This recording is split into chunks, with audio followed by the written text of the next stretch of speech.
Welcome, Tom Glaser, to Coaching in Session. How are you doing today? Michael, I'm well. Thank you so much for having me. Of course, I'm so happy to have you on. So today I have you on as a licensed psychologist. You do other things too, but the work of psychology is so wide. And I actually am a psychologist junkie, and I'm like dabbling in the idea of going for my doctorate in psychology. And I actually would have a minor, if not a major, in psychology. It's just that I didn't have money in college, so I couldn't really afford the degree and the extra classes. I can only afford just one degree. So that was my education degree. That is where I stopped, but it was something that I was very interested in. So I Yeah. know the conversation that you and I are going to have today is going to be very interesting because the way the mind works and the way Yes. people develop is so interesting. Without me just kind of saying everything you do and everything you've Yeah. done in your life, please tell the world who you are, what you do, and how you help. Yeah, so I'm Tom Glaser. Indeed, I am a licensed psychologist, but as you indicated, I'm an author. Also, I do life coaching. I'm a dad.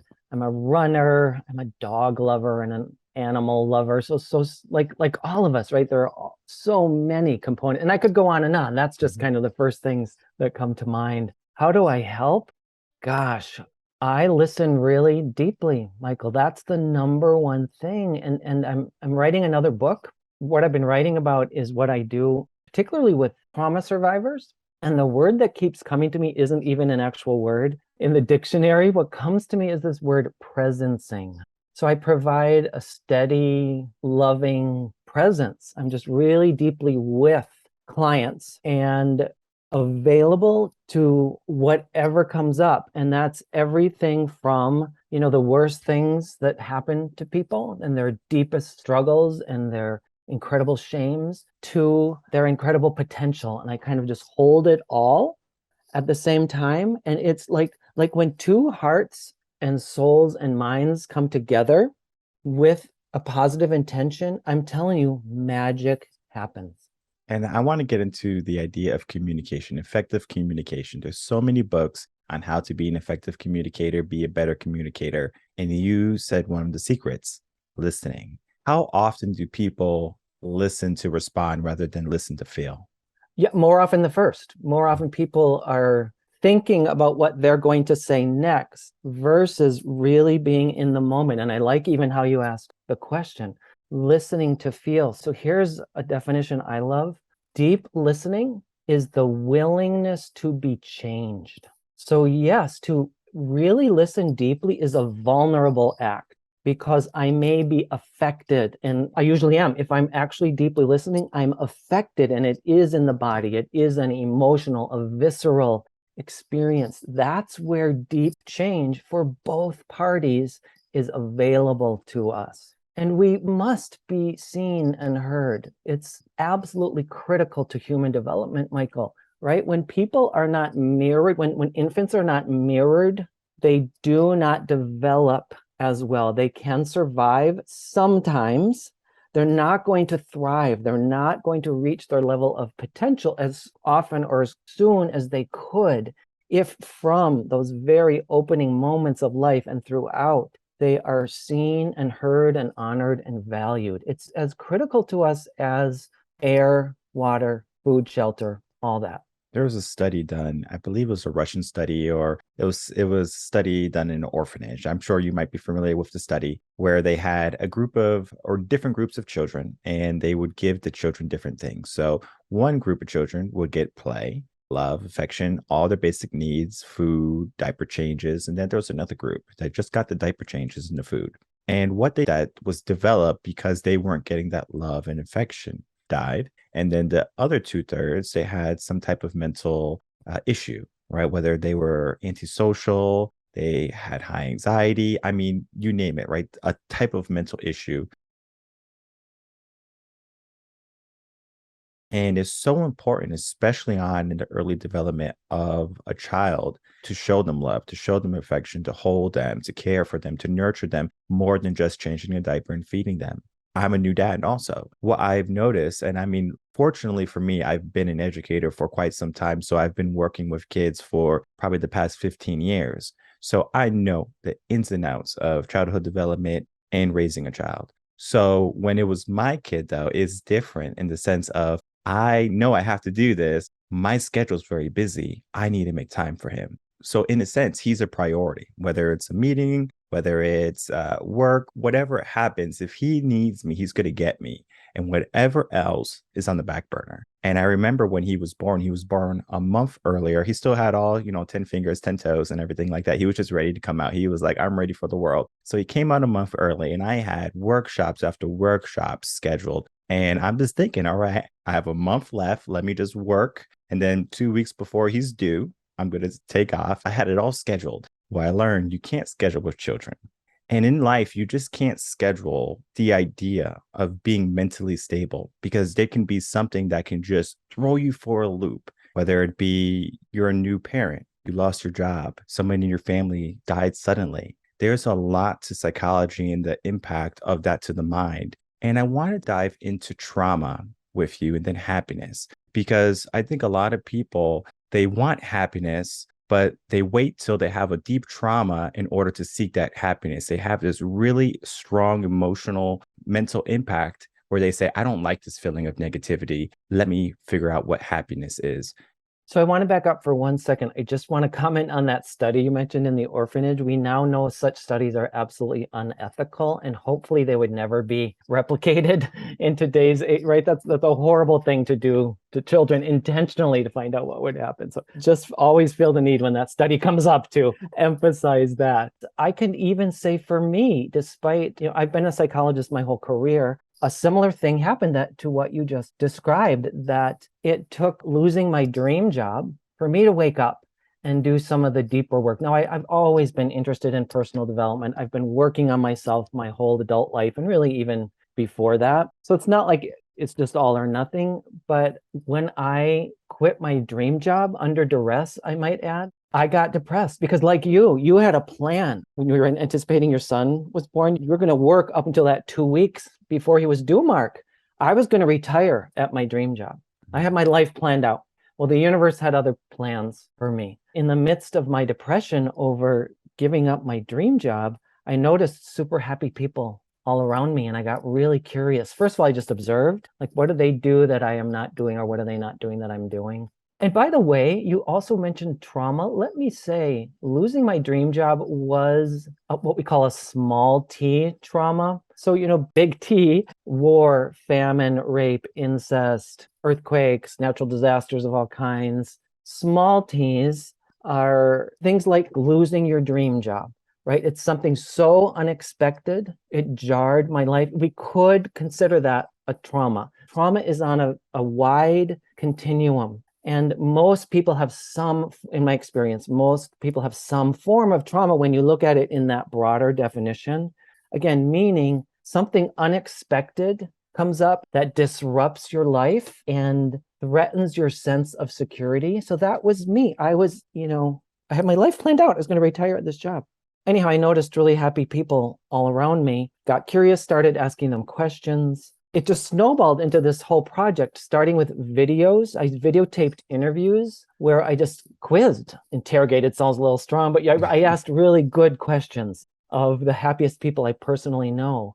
And that's what led me to write my book, Full Heart Living: Conversations with the Happiest People I Know. But I want to go back to your question. Say you wanted to explore something about trauma and then move into happiness. Was there more about trauma that you specifically wanted to explore?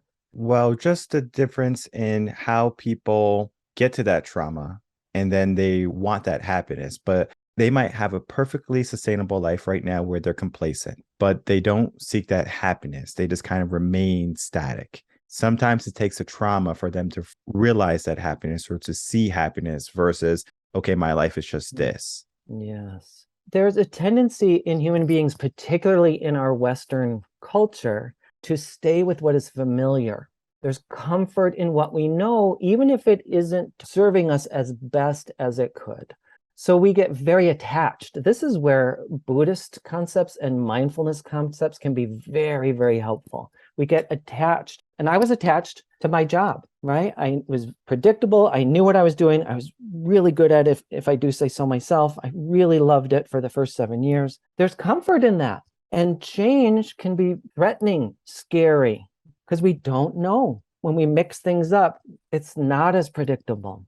So yes, there is a tendency to want to hold on to things that we're familiar with. I feel like this is part of why we're not so great in our culture at grief, right? When people die, we're not really trained. Our culture emphasizes youth and having all the good stuff, and we want quick fixes, those kinds of things. It's hard to let things go like a dream job. I had a lot of grief. I really had to grieve my job, and I even had to grieve my vision of the future. I thought I knew what my path was going to be. It's kind of like you did in those 2 weeks. Nope, your son was ready to go. Look out. So, yes, it often takes people something to really jar them into a next level. It's like you may have heard this before, in one of the Asian written languages, there's a symbol. It might be Chinese, I'm not sure, for crisis. And it's a combination of half of it is opportunity, or the other half, it's danger and opportunity together. So a crisis happens, it's dangerous, it's scary. There's also an opportunity for something more. You and I would not be having this conversation if I didn't leave my dream job, right? I wouldn't have had those interviews on videotape. I wouldn't have written the book, at least not at that time. This catapulted me into a whole new way of being. And I hope that it's helping me reach more people than I would have, in just one setting. The idea of loss, where we have to lose something, it can create space for us sometimes, where it's like we take a step back to take two steps forward. So when we lose something, it could be something like a job, a loved one. Heck, I mean, it could be like an item, like a material item. Like if you had an heirloom wedding ring and you lost it and you really started to pay attention, like, wow, like now I'm thinking about my great grandmother who gave me that ring or something like that. Because the meaning of it becomes clearer. Right. Exactly. That's a huge thing that happier people do. They make meaning out of whatever comes their way. Yeah. And one of the things that we create is that happiness aspect where we're looking at something and we're being appreciative to it. We're being grateful for having the experience or just being in that moment. And similar to you, I've also begun the process of writing a book. The book is done, actually. I just have to edit it and publish it, and it's ready to go. But it is about happiness. And it's about how many people we give happiness a destination. I'll be happy when I have my dream job. I'll be happy when I get this relationship. I'll be happy when I get this house or this car or this piece of jewelry. But when they get to that place, they find out that they're not happy. They find out that they're still the same person. And then they look for something else. They look for another goal, per se. And that's going to be their new source of happiness. And they're in that rat race of chasing happiness, but they never get there. So the book is about that, how we are constantly looking for happiness, how we're always trying to reach a destination of happiness. But you said something great. It goes into the sense of Buddhism, being mindful. And for that whole journey of me, when I began my mindset journey was I was looking how to be more mindful, how to be present in the moment. And it was difficult because I was always so, all right, boom, boom, boom, boom, boom, looking at my goals, looking at my dreams, my dream job too. When I get this, I'll be happy. And I had to dismantle the belief of what society gave me, what my parents told me, and really start to see, well, intrinsically, what do I want? What do I want to accomplish? What do I want to feel? And it's difficult for many people to go against what society says because of that peer acceptance that we crave for. We want to be accepted. We want people to acknowledge us. How can people start to get into their own mindset, become more mindful, and to find their purpose, regardless if it goes against popular belief?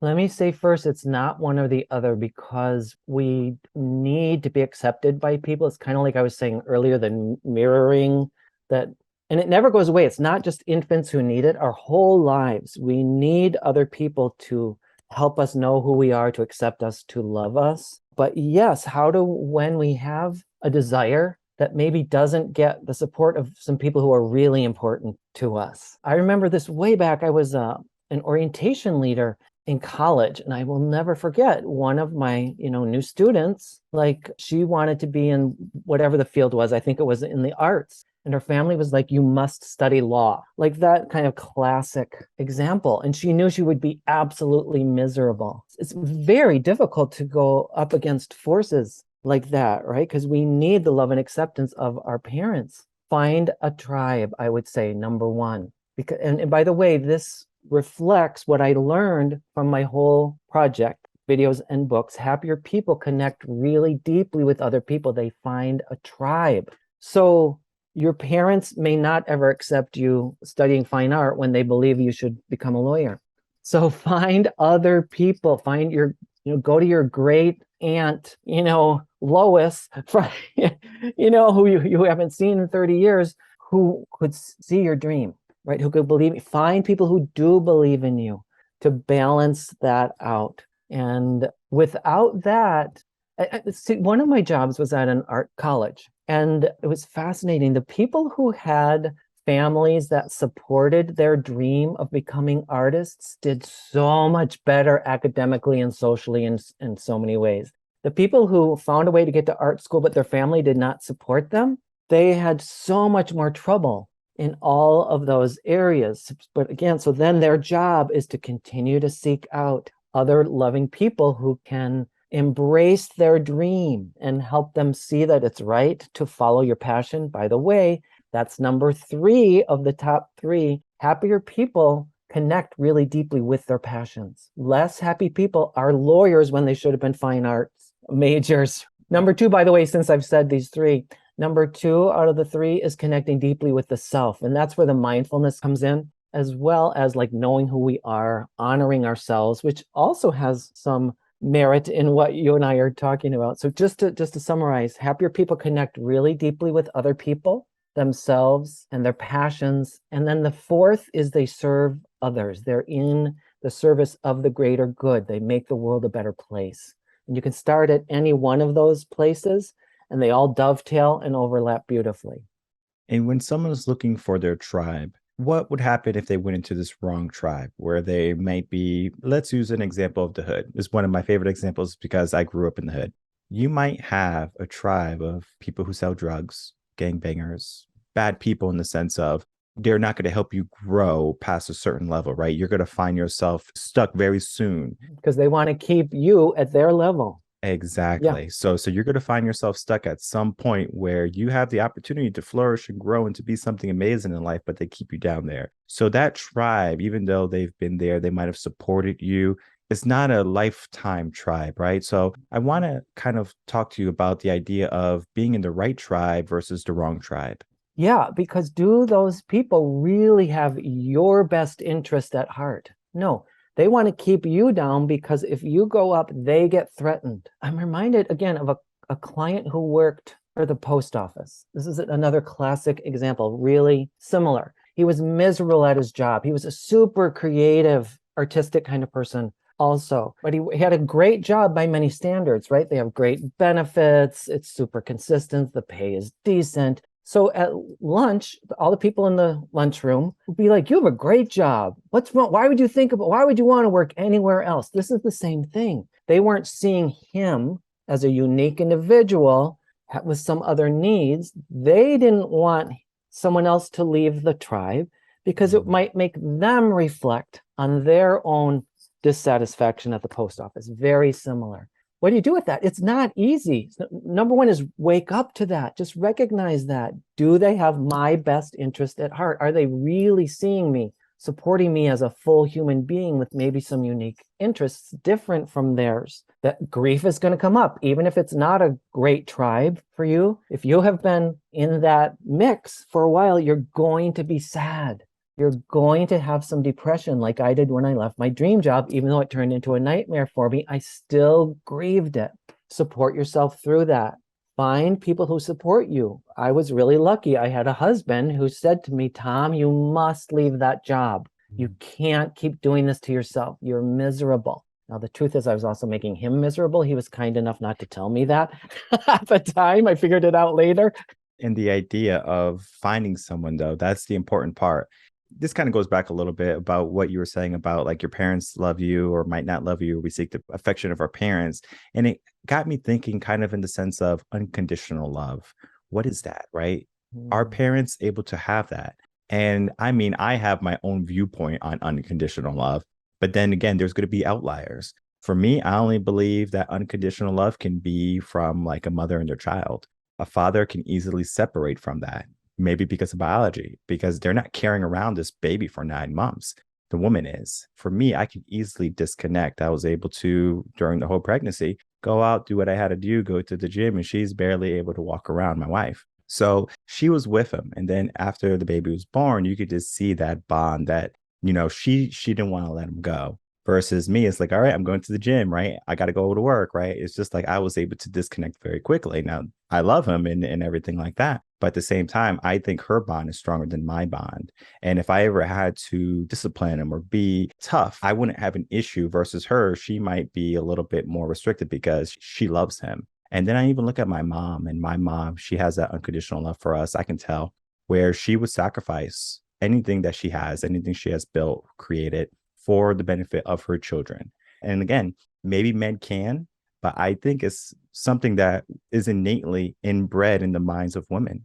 I totally get what you're saying on the Mhm. one hand.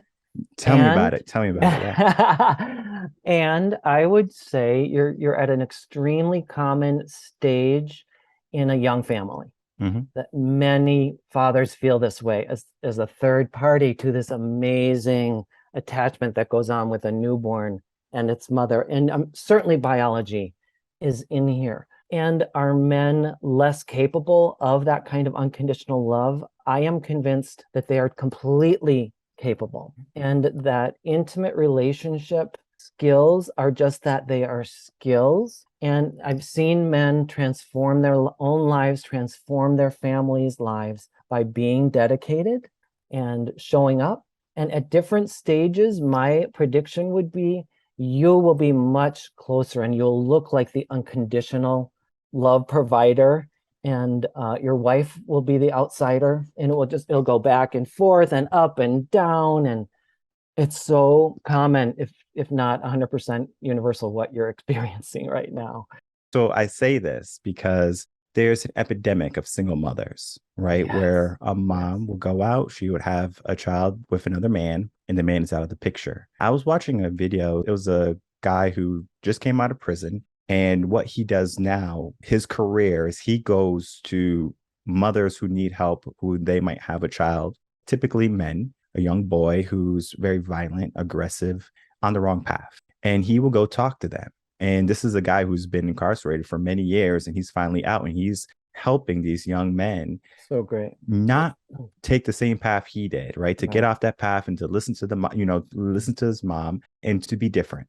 But when you have a two-parent household, it's something that you typically don't see, right? Because the father is there to discipline, to be that example for that young man. But when you don't, and this is also true for women, if there's a young female who doesn't have a father figure in their life, they kind of go a different path too. So I'm sure you might have heard, like, like they look for a daddy figure in their life later on. They look for someone that they didn't have growing up. So we try to fill this void. And that's why I bring up the idea of unconditional love from a woman, because a woman typically, I'm not saying that is always the case, Yeah. typically is going to be there as a single mother versus on the other side, there's going to be a single father taking care of the child. And I know single fathers who take care of their Yeah. children, the mother's out of the picture. I know both sides. Yeah. I'm just trying to figure out, why is the majority single mothers, but not single fathers?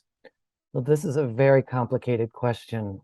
What comes to me though is the whole, you have to look at so much more broadly at the whole cultural, social, economic context. So there is a lot of societal pressure for women to stay with their babies and more support. It's expected more of women. And we have allowed men to step away. And there isn't the same pressure as there used to be, hundreds and hundreds and hundreds of years ago.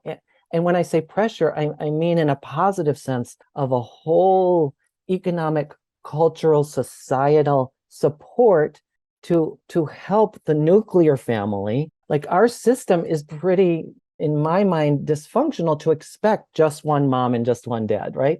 Throughout most of human history, we've all been raised in larger groups. And so there's so much more help, so much more help. It's a lot of work for just one mom and one dad. It's a lot, particularly again under our current economic conditions, where both parents, in so many cases, need to work full. It's just our system is backward. So we have to repair all of these pieces so that men can come back to what I believe really in their souls. I don't believe any man really in his soul wants to abandon his child. I don't believe that. Yeah.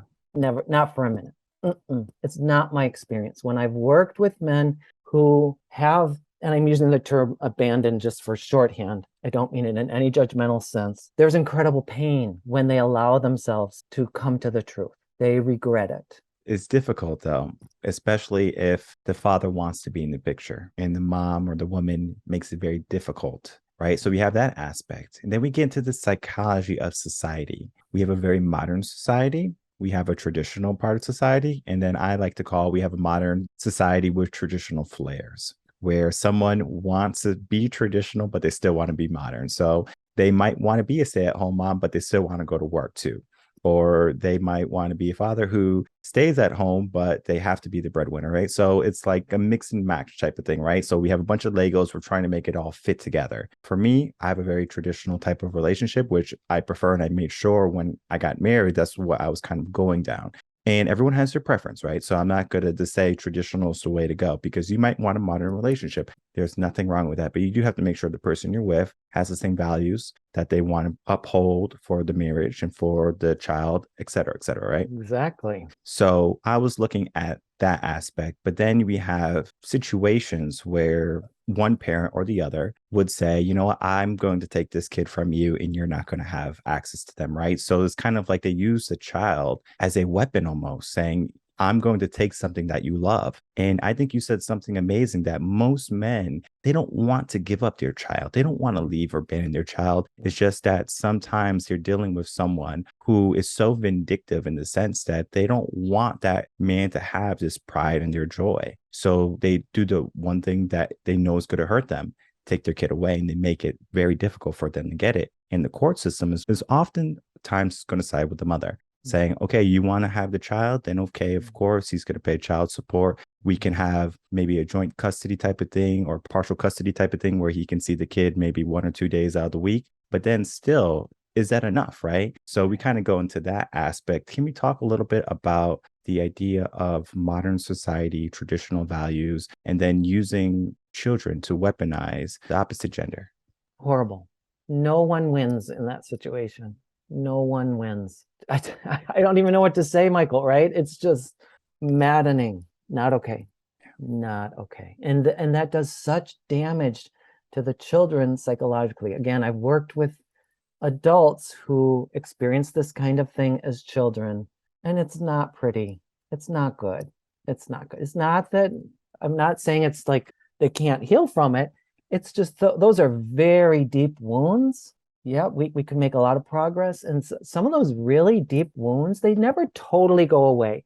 We can really make dramatic change. And like, it's like a scar on the body, right? I have scars. I had a motorcycle accident. You can't see it now.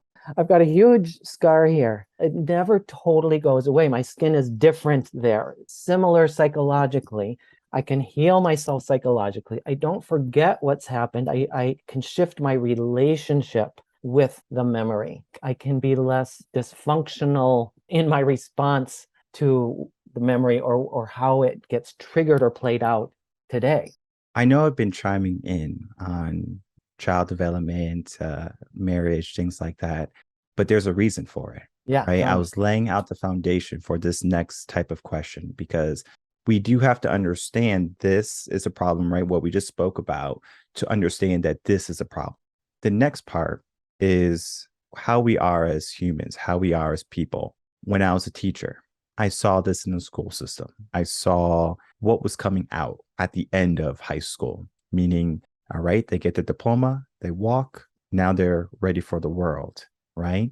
But they're not ready for the world. They're incredibly unprepared for what they have to deal with, whether it be emotionally, physically, mentally. I mean, you name it, we can go down and we can find all the holes in education. What that typically does is it creates a lot of broken young adults. when we have all of these young minds growing up, and these minds are going to be the next leaders of our generation, they're growing up, they have all of these limiting beliefs, these anxieties, fears of inadequacy. I mean, you name it, there's even more problems. We talked about many of them. Now they have to become adults and they're not prepared for it. The idea of preparing young minds to be adults or to make sure we don't break our children, because then if we break our children, then they have to heal as adults. So the idea of making sure that we don't have broken children, so we have broken adults later on, we have children who are healed, who are mindful, who are happy, who feel abundant and loved. So when they're adults, they can have that same feeling too, versus now I'm an adult, I have to fix myself because I was so broken.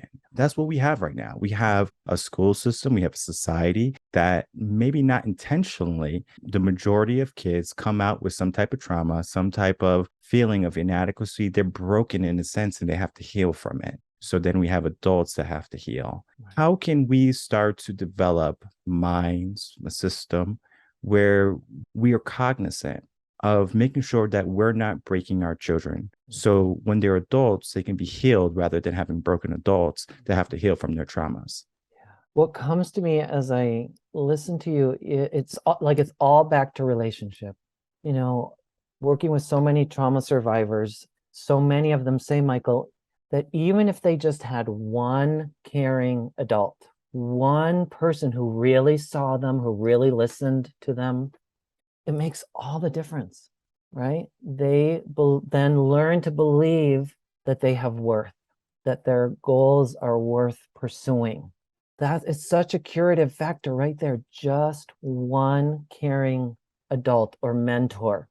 So it comes back to what we were talking about earlier, just really being with the person, listening deeply with your whole self, that willingness to be changed that defines deep listening. Be willing to be changed by someone younger than you. I'm amazed at the brilliance of people younger than me, right? I hear them say things. I'm like, how can you know that at such a young age? And I love that. I just get inspired, right? It just makes my heart expand and sing. It's as simple and as complicated as that. And there's so many more things that we could talk about that. And I'm not an expert in our educational system, of course not. But I do know that for sure, that if there's one person, it can last a lifetime. Yeah, and you don't have to be a teacher to see this because, as the work you do as a psychologist, you see the adults, whether it be in the college when you're working in the art school, you see them, how they develop. And then maybe you're working with adults now past college, maybe they're in a career, they didn't go to college, went to trade school, for example, right? So you see them, right? So you can see it's like, okay, this is a trend, right? This is broken in many of the adults that I'm working with, right? And it's something that you have to address, right? It's just part of the process, I think, when it comes to growing up, because sometimes there is a little bit of trial and error because we don't know that there can be someone there, just as you said, someone, just one person, a mentor, someone, a guide, a psychologist, a life coach, someone to help you along the way. What I aim to do is to be that person, be that guide, to bring on other coaches, psychologists, doctors, to be that person to help someone from where they are to where they want to be. Because I think oftentimes many people, they feel stuck and they have a hard time admitting that they feel stuck or figuring out the next step. They're like, I don't know how I should feel, but they know I don't like how this feels. Right. So they want to change it. What are some ways that you can make people aware that if they're in a place where they might be confused, they might feel stuck, they might feel unmotivated to move, to get out of that slump? Number one is to, again, I go back to the relationship, to talk to a trusted other. Be honest, say your truth, say it out loud, and see what happens in your body. Just notice as you do this. And as you explore possibilities, as you state your dream, what you'd like to be different, or maybe you don't even know what that is yet. Maybe you're just saying, I know this isn't working. Notice what happens in your body and see what happens in your mind. See what arises. It's amazing. This is what I was talking about, that magic that happens in the therapy room when two hearts, minds, and souls come together with good intention. Magic happens. Just saying things out loud can create. Now, there's not a guarantee. I can't say it's going to happen every single time, but it's amazing how often really saying the truth, which is, again, it's very scary and threatening for people. Like the act of doing that alone can create a change. It can bring more creativity into the brain. Sometimes that happens because me as the listener just reflects back. Oh, what I'm hearing you saying is you really feel stuck. You know something's wrong. You know you're not happy. Something isn't working in your life. And just hearing me say it in words a little different than their own sparks creativity in their brain. First of all, they go, oh, yes, that's exactly right. That's how I'm feeling. That's what's happening. And then they can get more creative. Sometimes just that act brings creativity into the brain and some more movement. Or sometimes I'll say as the listener, have you thought about taking a few classes? I throw out an idea. And it's a really soft little idea. I'm not telling them what to do. I'm not solving it for them. I just give them a little spark, to engage their own creativity, because really the best answers come from ourselves, actually. So my job as the listener is never to solve it. I don't get attached to them getting better. I just get attached to being with them wherever they are. That's my job. But sometimes I throw in a little nugget, and it allows their own brain to engage in a new level. So again, it comes back to relationship. If you're struggling like this, talk to someone you trust. Find someone you can talk to. Be honest. Be open to new possibilities arising. Now, I said I can't guarantee it. If it doesn't work, don't panic. Don't think, I did this once, it didn't make any difference, I'm never going to do it again. And I've seen people say stuff like that. No. Let it sit for a while. Your soul may not be ready for the next level yet. Keep going back. Talk to that same person a week later. Check in. Hey, nothing's changed. Just say that and keep doing that over and over again. My hunch is if you stay with it, something is eventually going to shift. Or maybe you find a different person to talk to.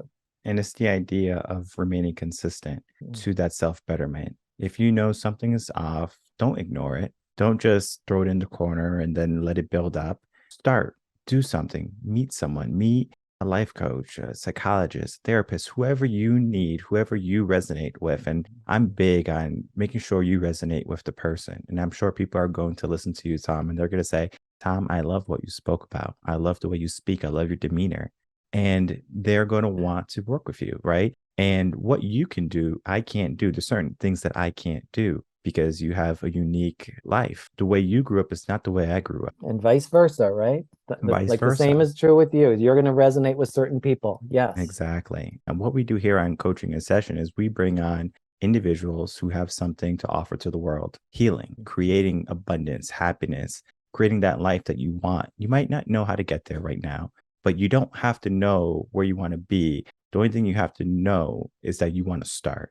And if you can have that feeling of, okay, I'm ready to start, I'm ready to begin, I'm ready to trust. And I will say that all of the coaches that I bring on, you don't have to be a coach. You could be a therapist, a doctor. Everyone who comes on this podcast, I do my due diligence, basically to make sure that the person that I'm presenting to the world, that they're going to be a viable source for you to heal, for you to grow, for you to get into the place you want to be. Thank you. I made the cut. You made the cut, Tom. All right. Not everyone does, but you made it. All right. Oh, nice. Okay. I like this. I do want to thank you, Tom, for coming on, sharing a little bit about your wisdom. But before you go, please share any last words, and then please tell people how they can find you. Well, I just want to express incredible gratitude. This has been such a deep, rewarding conversation. I just really appreciate you, Michael, and the way you show up in the world and the incredible things you're offering. Keep going. And what a lucky family you have and clients. And, Oh, how to reach me, fullheartliving.com. Full Heart, HEART, living.com. You'll see those documentaries, those videos that I mentioned, a link to my book, I have a relationship building game called Full Heart Living Conversation Sparks, which teaches active listening skills, by the way. So a lot of the things we're talking about, you can learn more about in my book or my conversation starting game, fullheartliving.com.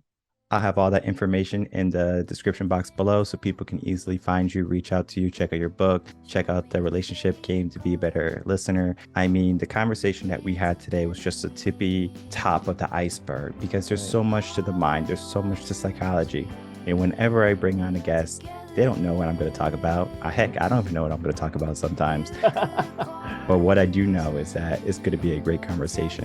What we talked about today talks about so many great aspects of the mind that if we can learn to nurture our mind in the way to heal rather than to point the finger and be vindictive and harmful to ourselves, then we can make some great changes in our life. Thank you so much, Glaser, for coming on Coaching a Session. Great conversation.